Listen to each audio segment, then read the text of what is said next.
batismo hoje no cristianismo? A importância do batismo é fundamental, porque através do batismo nós nos identificamos com Cristo na sua morte, no seu sepultamento e na sua ressurreição. O batismo é mandamento, o próprio Jesus foi batizado. Então, todo cristão deve ser batizado exatamente para identificar com Cristo naquilo que ele fez aqui na terra. Próxima pergunta: como você descobriu o seu chamado, que era para ser pastor? Você encontrou você? Como você descobriu? Você teve dificuldade em aceitar esse chamado? Como que foi? Como filho de pastor, eu sempre estive na igreja.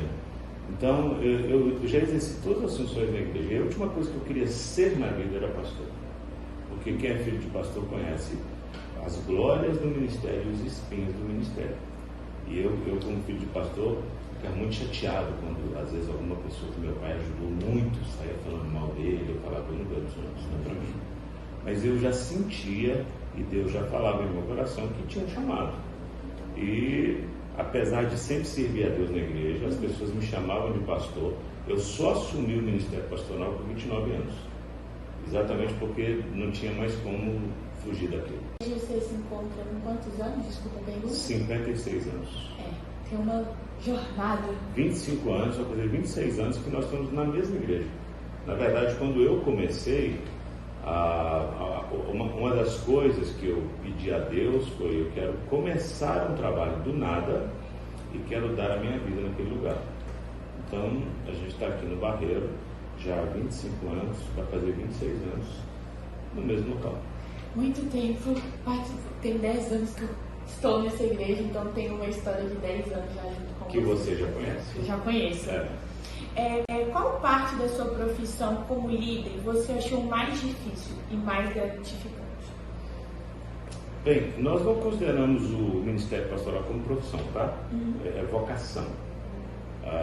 Eu, como profissão, eu sou psicólogo, eu sou administrador de empresas, como profissão, eu sou teólogo, como pastor, eu sou ministro. Então, o que é mais difícil é exatamente porque quando você defende valores, você desagrada algumas pessoas que não gostam dos valores. Mas eu acho que o líder é aquele que aprende a agradar o seu mestre. Se você quiser agradar todo mundo, você não vai agradar a Jesus. Então, como líder, a gente desagrada algumas pessoas, mas agrada a Deus. Então, são os espinhos do ministério, fazem parte, mas vale a pena. Bom, e para você hoje em dia, olhar para tudo aquilo que você construiu, você faria de novo? Se você pudesse mudar algo, você mudaria no seu ministério ou não? Se eu tivesse 1000 vidas, eu ofereceria todas elas a Jesus. Não tem volta. A partir do momento que você deu sua vida a Ele, não tem mais como olhar para trás. Você vai servi-lo a vida inteira e vai cumprir o seu propósito aqui na Terra. Bom, qual a sua opinião sobre a Reforma Protestante? Fala um pouco o que você acha sobre isso. Inclusive sou professor da Reforma Protestante. A Reforma Protestante foi um movimento que começou dentro da Igreja Católica, para poder voltar aos princípios, para poder voltar aos valores originais, porque a igreja cristã, que foi fundada em Cristo, com o tempo foi se desviando, foi tomando novos caminhos, foi fazendo tudo diferente do que Cristo deixou. Vários reformadores tentaram estabelecer a reforma, mostram que eles são. Sim. Um deles foi John Hus, que 100 anos antes de Lutero foi queimado vivo. Só que interessante que John Hus, ele, quando estava sendo queimado vivo, ele gritou no meio da fogueira, dizendo: hoje vocês estão matando um ganso, mas daqui a 100 anos vai nascer um cisne, da qual vocês não poderão matar. E 100 anos depois exatamente nasce Lutero, que foi o grande reformador, um monge beneditino, temente a Deus, que queria servir a Deus, e que teve o prazer de ter acesso à Bíblia, porque nem os monges tinham acesso à Bíblia. E quando ele começou a ler a Bíblia, ele começou a descobrir as coisas contrárias à Bíblia, que eram praticadas dentro da igreja. E aí ele, dia 31 de outubro de 1517, ele afixou lá na Catedral de Westminster as 95 teses em que ele refutava algumas coisas da Igreja Católica. Sim. Foi convidado a se retratar, Se ele não se retratasse, ele ia ser morto na fogueira. Só que A mensagem da reforma já tinha espalhado a Europa, né? E um monge, aliás, e um príncipe alemão resgatou, colocou ele no castelo. Lá ele fez uma canção que foi muito famosa da reforma: Castelo Forte é Nosso Deus. Então, a reforma protestante, na verdade, tem algumas pessoas que dizem que a reforma foi uma revolução. E eu não discordo 100% não, porque se existiu na história da humanidade uma revolução mais benéfica que a reforma, eu desconheço. Porque todos os países que aderiram à reforma protestante hoje são grandes potências mundiais. Isso prova que a volta à palavra traz benefícios para uma nação. Você vê, a Europa que veio da reforma é uma Europa rica, próspera, onde há justiça social, onde as pessoas têm liberdade. Só existe democracia de verdade em países que vieram da reforma protestante. Então, se você for analisar em termos de benefício para a humanidade, a reforma protestante foi assim, um marco. Deveríamos todos comemorar 31 de outubro, que é o dia da reforma protestante, porque a humanidade foi realmente transformada com a reforma. A gente percebe isso na Coreia, né? Que uma das maiores igrejas, que a gente até comentou no nosso trabalho, é da igreja da Coreia. Ela é uma potência, uma das maiores hoje considerada, é da Coreia, e ela se baseou nisso. Desde a reforma protestante até hoje ela continua fazendo esse caminho. E aí vem a questão, né? A Coreia, antes da Segunda Guerra, ela tinha 1% de cristãos. A partir da Segunda Guerra, missionários entraram, evangelizaram. Hoje a Coreia tem 65% de evangélicos. E o que aconteceu com a Coreia? Exatamente o que aconteceu com os outros países. Hoje a Coreia é uma grande nação, uma grande potência, um tigre asiático, sim, provando que a palavra funciona. Todas as nações que se voltam para a palavra se tornam grandes potências. Verdade. A próxima pergunta que eu queria te fazer é, quais foram os seus desafios, né, que você enfrentou como pastor e como lidou com isso? Os grandes desafios, lidar com gente não é fácil, né?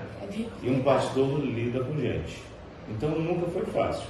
Mas é um desafio que a gente, com a sabedoria de Deus, por isso até que eu fiz também psicologia, depois me especializei em psicanálise, porque eu sabia que eu ia precisar disso. Como filho de pastor a gente entendia isso. Então acho que o maior desafio é isso, lidar com as pessoas e saber agradar a Deus. Porque eu penso o seguinte: quando você agrada a Deus, você agrada as pessoas de Deus. Então eu acho que é por aí. Bom, na sua opinião, a relação do direito na religião evangélica? Na verdade, o direito nasceu dentro do Evangelho. Sim. Se você for analisar, se você estuda no direito, você vê que o direito antes da reforma era um, depois da reforma era outro. Sim. Porque a reforma protestante foi exatamente a volta à palavra, e isso fez com que o povo se alfabetizasse. O fato de querer aprender a ler a Bíblia fez com que o povo se alfabetizasse. E o direito avolumou-se aí, então até o direito, inclusive, foi super beneficiado com a reforma protestante. E a questão da separação entre igreja e Estado, que isso também é uma parte do direito, isso tudo foi estabelecido dentro das igrejas. O movimento de abolição da escravatura começou dentro das igrejas.